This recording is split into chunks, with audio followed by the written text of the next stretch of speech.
നമ്മുടെ പായൽക്കുളങ്ങര ഉയരപ്പാത അടിപ്പാത ജനകീയ സമിതിയുടെ റിലേ നിരാഹാര സമരം ഒരു അനിവാര്യമായ വിഷയത്തിൽ പൊതുസമൂഹത്തിന് വളരെയധികം ബുദ്ധിമുട്ടുണ്ടാക്കുന്നതും വളരെ അടിയന്തിരമായി പരിഹരിക്കേണ്ട ഒരു വിഷയത്തിൽ ഇത്രയും ദിവസം മുന്നോട്ട് പോകുക എന്ന് പറയുന്നത് തന്നെ ഏറ്റവും വലിയ അധികാര സ്ഥാനത്തിരിക്കുന്നവരുടെ ഒരു അനാസ്ഥയായിട്ട് തന്നെ നമ്മൾ മനസ്സിലാക്കേണ്ടതാണ്. എന്താണ് ഇന്ത്യൻ ഭരണഘടന ഡെമോക്രസിയെ പറയുന്നത്? Democracy is the people. Democracy എന്ന് പറയുന്നത് ജനാധിപത്യപരമായിരിക്കുന്ന അവകാശം. ജനങ്ങളാൽ തിരഞ്ഞെടുക്കപ്പെടുന്ന ആളുകൾ ജനങ്ങൾക്ക് വേണ്ടി പ്രവർത്തിക്കുമ്പോഴാണ് അവിടെ ജനാധിപത്യപരമായ ഒരു സമൂഹം ഉണ്ടാകുന്നത്. ഈ സ്ഥലം നമുക്കറിയാം, ഇന്നോ ഇന്നലെയോ കൊണ്ടുണ്ടായതല്ല. വളരെ പൗരാണികമായിരിക്കുന്ന ഒരു ക്ഷേത്രം നിലനിൽക്കുന്ന ഒരു സ്ഥലമാണ്. ഈ അമ്പലപ്പുഴയിൽ നിന്ന് കഴിഞ്ഞ് തൊട്ടപ്പുറവും ഇപ്പുറവും ഉള്ള സ്ഥലങ്ങൾ എടുത്തു നോക്കിക്കഴിഞ്ഞാൽ ഇവിടെ നമുക്ക് ഏറ്റവും പ്രസ്താവ്യമായിരിക്കുന്ന ഒരു വിഷയം ഒരേ സ്ഥലത്ത് തന്നെ രണ്ട് തരത്തിലുള്ള നിയമം നടപ്പിലാക്കുന്നു എന്നുള്ള വിഷയമാണ്. തൊട്ടപ്പുറത്തുള്ള സ്ഥലം എടുത്തു കഴിഞ്ഞാൽ ഏകദേശം 11 കിലോമീറ്ററിന് ചുറ്റളവിൽ 6ഓളം ഉയരപ്പാതയും അടിപ്പാതയും നിർമ്മിക്കുമ്പോൾ ഏറ്റവും കൂടുതൽ ജനങ്ങൾക്ക് ആവശ്യകതയുള്ളൊരു സ്ഥലത്തെ അത് ഉത്തരവാദിത്തപ്പെട്ട ഭരണാധികാരികൾ മുഖം തിരിഞ്ഞു നിൽക്കുന്നതായിട്ടാണ് കാണുന്നത്.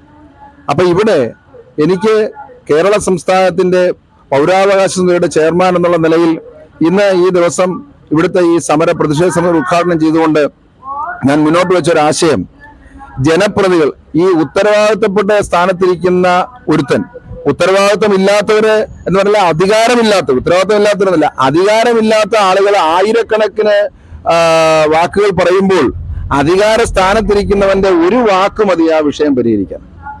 അപ്പൊ ഈ നമ്മുടെ നിയമസഭാ മണ്ഡലത്തെ പ്രതിനിധീകരിക്കുന്ന MLA-യും MP-യും ഒക്കെ തന്നെ മുൻ MP-യും ഒക്കെ തന്നെ ഉത്തരവാദിത്തപ്പെട്ട രീതിയിൽ പെരുമാറിയിട്ടുണ്ട് എന്നിവിടെ പുനഃപരിശോധന നടത്തേണ്ടിയിരിക്കുന്നു ജനങ്ങളും സർക്കാരും. അപ്പൊ അവരുടെ ആ അനാസ്ഥയെ അതിന് പരിഹാരമായി നമ്മുടെ സംസ്ഥാന നിയമസഭയിൽ തന്നെ ഏകദേശം 31ഓളം പെറ്റീഷൻ കമ്മിറ്റികളുണ്ട്. ആ സംസ്ഥാന നിയമസഭയിലെ പെറ്റീഷൻ കമ്മിറ്റിയിലേക്ക് ഇവിടുത്തെ ജനങ്ങളും ഇതിന്റെ സംഘാടക സമിതിയിൽപ്പെട്ട ഉത്തരവാദിത്തപ്പെട്ട ആളുകളോട് ചേർന്ന് നിയമപരമായിരിക്കുന്ന ഒരു പരാതി അവിടെ രേഖപ്പെടുത്തുകയും തുടർന്നുള്ള ദിവസങ്ങളിൽ ഈ ഒരു ആവശ്യം സാധിച്ചെടുക്കും. കാര്യം ഇത് നിർമ്മിച്ചു കഴിഞ്ഞാൽ നമുക്കൊന്നും പറ്റത്തില്ല. ഒരു നൂറ്റാണ്ടോളമുള്ള ജനങ്ങളുടെ സഞ്ചാരത്തിന്റെ അവകാശ സ്വാതന്ത്ര്യത്തെ നിഷേധിക്കുന്ന തരത്തിൽ നിർമ്മിച്ചു കഴിഞ്ഞു കഴിഞ്ഞാൽ അത് ബുദ്ധിമുട്ടായിട്ട് വരും. ആ നിർമ്മാണം യുക്തമായ രീതിയിലും വ്യവസ്ഥാപിതമായ രീതിയിലും ഉണ്ടാവണം എന്നുള്ള ആവശ്യങ്ങൾ ഉന്നയിച്ചുകൊണ്ട് അവിടെ പരാതി സമർപ്പിക്കുകയും വൻ പ്രതിഷേധ സമരങ്ങൾ നാളെ മുതലുള്ള ദിവസങ്ങളിൽ സ്വീകരിക്കണം. അതിന് എല്ലാവിധമായിരിക്കുന്ന സപ്പോർട്ടുകളും ഐക്യദാർഢ്യവും സംസ്ഥാന പൗരാവകാശ സമിതിയുടെ ചെയർമാൻ എന്നുള്ള എന്റെ ഭാഗത്തു നിന്ന് ഉണ്ടായിരിക്കുമെന്നുകൂടി ഞാനിവിടെ രേഖപ്പെടുത്തുന്നു. അതെ, ഇതിപ്പോ ഒരു സമുദായത്തിന് വേണ്ടിയിട്ട് ഇവിടെ സൂര്യനോ ഒരു സമുദായത്തിന് വേണ്ടിയിട്ട് ഇവിടെ ചന്ദ്രനോ ഉദിക്കുന്നില്ല. ഇവിടെ നടന്നു പോകാനുള്ള സ്വാതന്ത്ര്യം എല്ലാ സമുദായത്തിൽപ്പെട്ടവർക്കും ആവശ്യമായ ഒരു കാര്യമാണ്. ഒരു ക്ഷേത്രത്തിന്റെ ഏതെങ്കിലും ഒരു വിശ്വാസത്തിന്റെയോ മാത്രം ഭാഗമായിട്ടല്ല ഈ സമരം. ഈ സമരത്തിൽ അതിന്റെ പ്രത്യക്ഷ ഉദാഹരണം ഈ സമരത്തിന് എല്ലാ രാഷ്ട്രീയ പ്രസ്ഥാനങ്ങളും, എല്ലാ സമുദായ പ്രസ്ഥാനങ്ങളും, എല്ലാ വിഭാഗം ആളുകളും ഒന്നിച്ച് അണിചേർന്നിരിക്കുന്നു എന്ന് മനസ്സിലാക്കുമ്പോൾ തന്നെ ഇത് പൊതുവായ ഒരു വിഷയമാണെന്നും ഇതിൽ യാതൊരു വിഭാഗീയതയിലും നമുക്ക് മനസ്സിലാക്കാവുന്നതേ ഉള്ളൂ. സമരം പുറത്തേക്ക് പോകുന്നില്ല എന്ന് പറയാൻ പറ്റത്തില്ല. ഈ സമരത്തിൻ്റെതായിരിക്കുന്ന ആഹ്വാനങ്ങളും ഈ സമരത്തിൻ്റെതായിരിക്കുന്ന ഉയർത്തിക്കാട്ടിയിരിക്കുന്ന സന്ദേശവും വളരെയധികം ചർച്ച ചെയ്യപ്പെടുന്നുണ്ട്. എന്നാൽ അത് ഉത്തരവാദിത്തപ്പെട്ട സ്ഥാനങ്ങളിൽ നിന്നും പരിഹരിക്കപ്പെടുന്ന സ്ഥാനങ്ങളിൽ ആളുകൾ വിമുഖരായി തിരിഞ്ഞു നിൽക്കുന്നു എന്നുള്ളതാണ് നമ്മളിവിടെ മനസ്സിലാക്കേണ്ട ഒരു കാര്യം.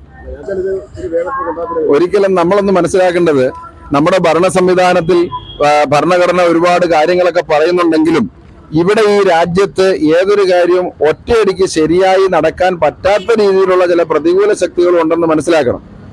ഉദ്യോഗസ്ഥ വൃന്ദങ്ങളെ രാഷ്ട്രീയ സ്വാധീനം ഉപയോഗിച്ച് സ്വാധീനിച്ചുകൊണ്ട് ഉദ്യോഗസ്ഥ ദുഷ്പ്രഭുത്വം അല്ലെങ്കിൽ മറ്റു തരത്തിലുള്ള സ്വാധീനങ്ങൾ ഈ സമരത്തെ അടിച്ചമർത്താനും ഈ സമരത്തിന്റെ ദിശാബോധം തെറ്റിക്കാനും നടന്നുകൊണ്ടിരിക്കുന്നതിന്റെ ഭാഗമാണ് ഇത്തരത്തിലുള്ള ഒരു അശ്രദ്ധ. എന്നാൽ വരുംകാല ദിവസങ്ങളിൽ അവരുടെ ശ്രദ്ധ ഇതിലേക്ക് വരത്തക്ക രീതിയിലും അനിവാര്യമായിരിക്കുന്ന നടപടി എടുക്കത്തക്ക രീതിയിലും ഈ സമരത്തിന്റെ ദിശ മുന്നോട്ട് പോകും എന്നുകൂടി ഇവിടെ സൂചിപ്പിക്കാനുണ്ട്. അത്തരത്തിലാണ് ഇത് മുന്നോട്ട് പോകുന്നത്. അതാണ് അതിന് പറയാനുള്ള കാര്യം. തീർച്ചയായിട്ടും ഇത് വിജയത്തിൽ എത്തുമെന്ന് പറയാൻ, ഇതിപ്പം നമ്മൾ പകലാണോ എന്ന് നോക്കാൻ സൂര്യൻ ഉദിച്ചിരിക്കുന്ന അതുപോലെ തന്നെ ഒരു ഭൂരിപക്ഷം വരുന്ന ജനങ്ങളുടെ അടിയന്തരമായ വളരെ അത്യാവശ്യമായ ഒരു കാര്യമായതുകൊണ്ട് തന്നെ ഈ ഉയർത്തിക്കാട്ടിയിരിക്കുന്ന വിഷയത്തിൽ മൂല്യമുണ്ട്, അധികാരികൾ ശ്രദ്ധിക്കും, വരുംകാല ദിവസങ്ങളിൽ ഇത് തീരുമാനമാകുമെന്നുള്ള ഉറച്ച വിശ്വാസമുണ്ട്.